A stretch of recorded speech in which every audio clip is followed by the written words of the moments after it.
Dear students, आज हम 6th chapter के एक्स्ट्रा क्वेश्चंस डिस्कस करेंगे। फर्स्ट क्वेश्चन देखिए, right 3 characteristics of chemical change. Chemical change की कोई भी 3 विशेषताएं लिखिए।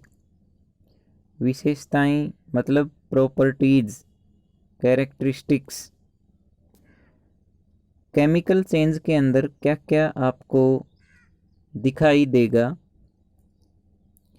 वो बातें हमें यहाँ पर लिखनी हैं। तो देखिए, आंसर में देखिए, सबसे पहले कोई भी नई चीज़ बनती है तो ये केमिकल चेंज की पहचान होती है, ये केमिकल चेंज की प्रॉपर्टी होती है। तो देखिए, जो फर्स्ट पॉइंट हमने लिखा है आंसर के अंदर वो यही है, 1 और more new substances are formed. जब भी केमिकल चेंज होगा, कोई भी नई चीज़ बनेगी, चाहे एक चाहे फिर ज़्यादा। सेकंड प्रॉपर्टी देखिए, सेकंड प्रॉपर्टी के अंदर है हीट एंड लाइट में बी अब्जॉर्ब्ड और गिवन आउट। जो हीट और लाइट है, प्रकाश और गर्मी, ये जब किसी चेंज के अंदर हमें महसूस हों, दिखाई दें, तो इसका मतलब है कि वो केमिकल चेंज है। तीसरी जो विशेषता है वो है साउंड में बी प्रोड्यूस्ड, मतलब आवाज़ आए, आपको किसी गैस के निकलने की आवाज़ सुने, तो इसका मतलब ये होता है कि वहाँ पर केमिकल चेंज हो रहा है। थर्ड जो है वो है कलर चेंज में टेक प्लेस। कभी कभी कलर चेंज होता है तो वो भी केमिकल चेंज की पहचान होता है। कलर चेंज होने से हमें पता चल जाएगा कि ये कोई ना कोई चेंज हो रहा है, और वो चेंज केमिकल चेंज भी हो सकता है। इसके अलावा फिफ्थ जो है वो है गैस में बी फॉर्म्ड। केमिकल चेंज जब होता है तो हो सकता है कि आप जब चेंज कर रहे हो तो उस टाइम गैस भी निकल सकती है। तो ये 5 पॉइंट हैं, 5 पॉइंट्स हैं जो कहीं ना कहीं केमिकल चेंज के अंदर आपको ज़रूर दिखाई देंगे। नेक्स्ट क्वेश्चन देखिए, अब है सेकंड क्वेश्चन। सेकंड क्वेश्चन के अंदर पूछा गया है, व्हाट इज रस्टिंग। रस्टिंग क्या है, एक्सप्लेन विद इक्वेशन। इसको आप इक्वेशन के रूप में समझाइए, इक्वेशन भी लिखिए। Right 2 conditions necessary for rusting of iron. इसके अलावा हमें दोनों कंडीशंस के बारे में लिखना है जिसकी वजह से लोहे को जंग लगता है। Write some methods to prevent rusting of iron. और हमें इस आंसर के अंदर रस्टिंग को रोकने के लिए मेथड्स, कुछ उपाय वो भी लिखने हैं। तो देखिए, रस्टिंग के ऊपर है ये कंप्लीट क्वेश्चन। अब हम पहले बताएंगे कि रस्टिंग क्या है। तो देखिए आंसर के अंदर, iron objects when kept in moist air for a few days, then it get covered with brown powdery substance called rust। आप अपनी कॉपी में भी देख सकते हैं। देखिए लिखा हुआ है कि जब भी आप आयरन की किसी चीज़ को मोयस्ट एयर के अंदर, मतलब ऐसी हवा जिसके अंदर मॉइस्चर की मात्रा ज़्यादा हो, उस वातावरण के अंदर अगर लोहे की चीज़ को आप रखेंगे तो कुछ दिन के बाद उस लोहे की चीज़ के ऊपर ब्राउन कलर का पाउडर आपको दिखाई देगा।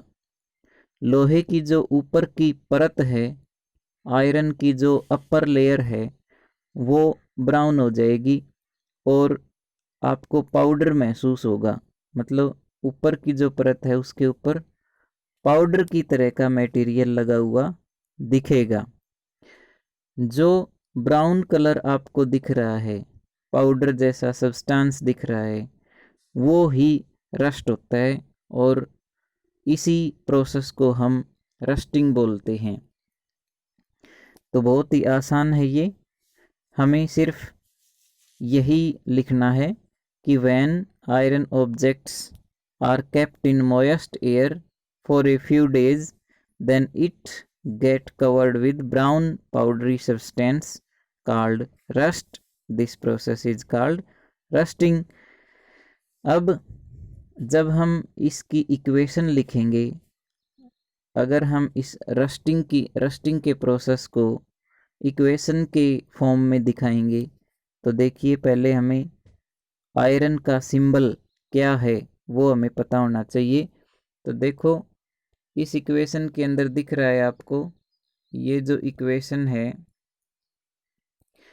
Fe, सबसे पहले Fe दिखाई दे रहा है, तो ये आयरन का सिंबल है, केमिकल सिंबल है ये, और प्लस O2, O2 मतलब ऑक्सीजन, फिर पानी को हम, पानी का जो केमिकल फॉर्मूला है वो है H2O।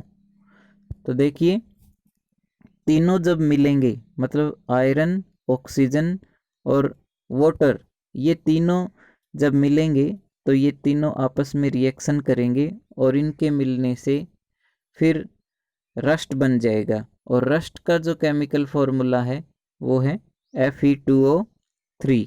मतलब लोहा जो है ऑक्सीजन और वाटर के साथ मिलके रस्ट बनाता है, रस्टिंग का जो काम है वो करता है, तो उसका फॉर्मूला है Fe2O3।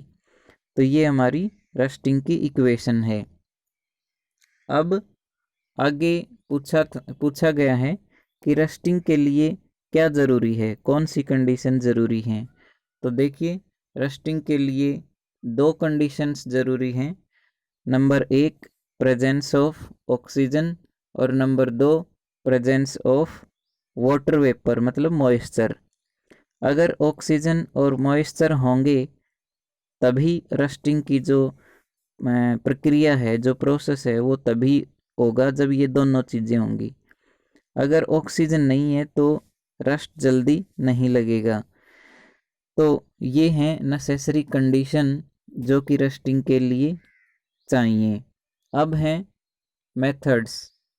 मेथड्स जो हैं वो हम पहले भी पढ़ चुके हैं कि रस्टिंग को प्रिवेंट करने के लिए, मतलब लोहे को जंग लगने से रोकने के लिए क्या करना चाहिए। तो फर्स्ट पॉइंट है बाई पेंटिंग। पेंट करके किसी भी लोहे की चीज़ के ऊपर हम पेंट कर देंगे तो ऑक्सीजन और मॉइस्चर लोहे के साथ रिएक्शन नहीं कर पाएंगे क्योंकि वो उसके साथ टच में नहीं आ पाएंगे, इसलिए रस्टिंग नहीं होगा। दूसरा है गैल्वेनाइजेशन। गैल्वेनाइजेशन का मतलब होता है लोहे की परत के ऊपर, मतलब लोहे की चीज़ के ऊपर जिंक जैसी मेटल की परत डिपॉजिट कर देना। जिंक एक और मेटल होती है, उसको हम लोहे के ऊपर डिपॉजिट कर देते हैं तो लोहा जो है उसको जंग नहीं लगेगा क्योंकि वो रिएक्शन नहीं करेगा। उसके बाद है बाई एलोइंग। एलोइंग का मतलब है कि अगर हम आयरन को किसी दूसरी मेटल के साथ मिक्स करके फिर किसी चीज़ को तैयार करें, मतलब अगर हमें लोहे की चीज़ बनानी है तो उसमें थोड़ी दूसरी मेटल भी मिक्स कर दें और मिक्स करके अगर हम कोई चीज़ बनाएं लोहे की तो वो इतना ज़्यादा जल्दी रस्टेड नहीं होगी, उसको जंग नहीं लगेगा।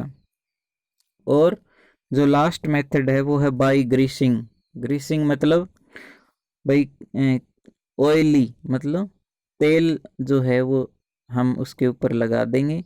चिकनी चीज़ें जो हैं अगर हम लोहे की चीज़ के ऊपर लगा दें तो चिकनाई की वजह से, मतलब चिकनाई की एक परत बन जाती है लोहे के ऊपर, वो ऑक्सीजन और वाटर को रिएक्ट नहीं करने देती, इससे भी लोहा रस्ट होने से बच सकता है। मतलब लोहे के ऊपर ग्रीस लगा के भी हम लोहे को जंग लगने से बचा सकते हैं। अब नेक्स्ट क्वेश्चन देखिए, what is importance of ozone layer in atmosphere. Ozone layer का क्या यूज है, क्या उसकी इम्पोर्टेंस है, ओजोन लेयर क्यों ज़रूरी है हमारे लिए।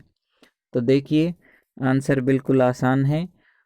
Ozone layer protect us from ultraviolet radiation coming from सन।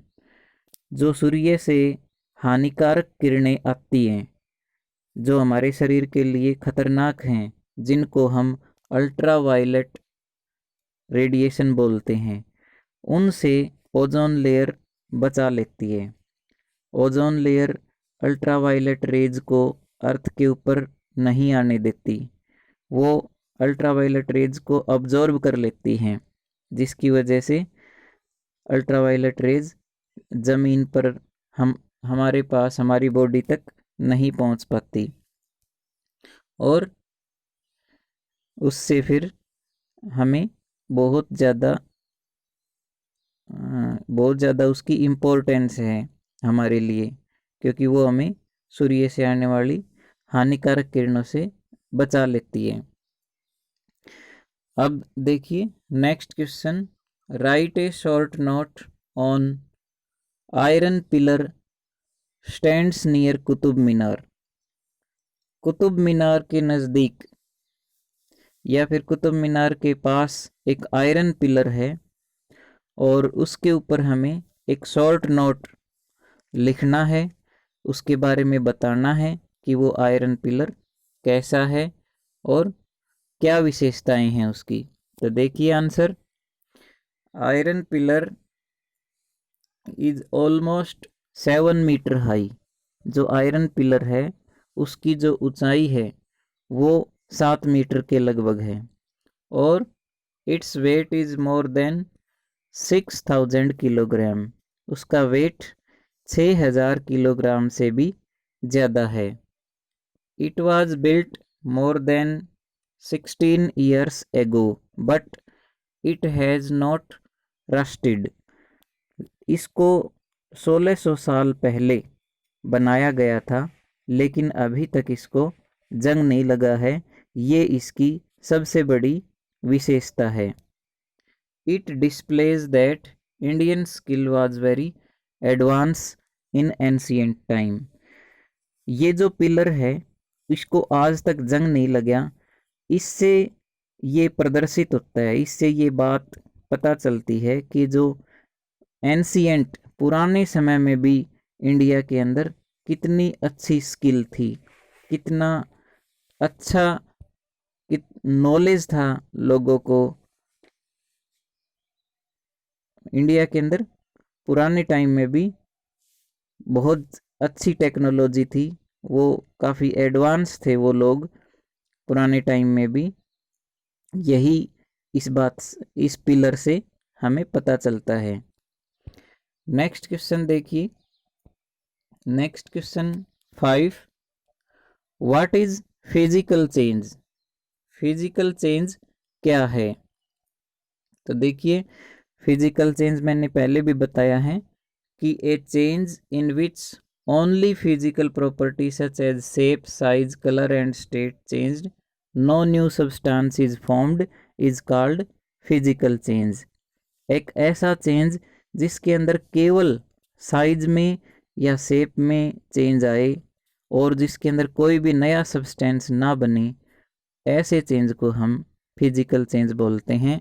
जैसे कि एग्जाम्पल दिया हुआ है, जैसे स्ट्रेचिंग ऑफ रबड़ बैंड। आप रबड़ बैंड को स्ट्रेच कर दोगे, फैला दोगे, खींच के उसको लंबा कर दोगे, तो क्या रबड़ बैंड चेंज हो जाएगा? नहीं, क्योंकि रबड़ बैंड वापस वैसा ही हो जाएगा बाद में, इसलिए वो फिजिकल चेंज है। इसके अलावा मेल्टिंग के बारे में भी मैंने बताया था कि एक बार आप किसी चीज़ को मेल्ट करके मतलब गर्म करके आप उसको मेल्ट करवा देते हो, लेकिन बाद में हम उसको ठंडा करके वापस पहले जैसा बना सकते हैं। इसी तरह बर्फ़ से पानी और पानी से बर्फ़ हम बना सकते हैं, उसमें कोई नया सब्सटेंस परमानेंट नहीं बनता, इसलिए हम इनको फिजिकल चेंज बोलेंगे। नेक्स्ट क्वेश्चन देखिए, डिफाइन गैल्वेनाइजेशन। गैल्वेनाइजेशन पिछले कई बार वर्ड आ चुका है, इसलिए गैल्वेनाइजेशन की एक अलग डेफिनेशन यहाँ पर आपको बताई गई है। तो देखिए गैल्वेनाइजेशन क्या होता है।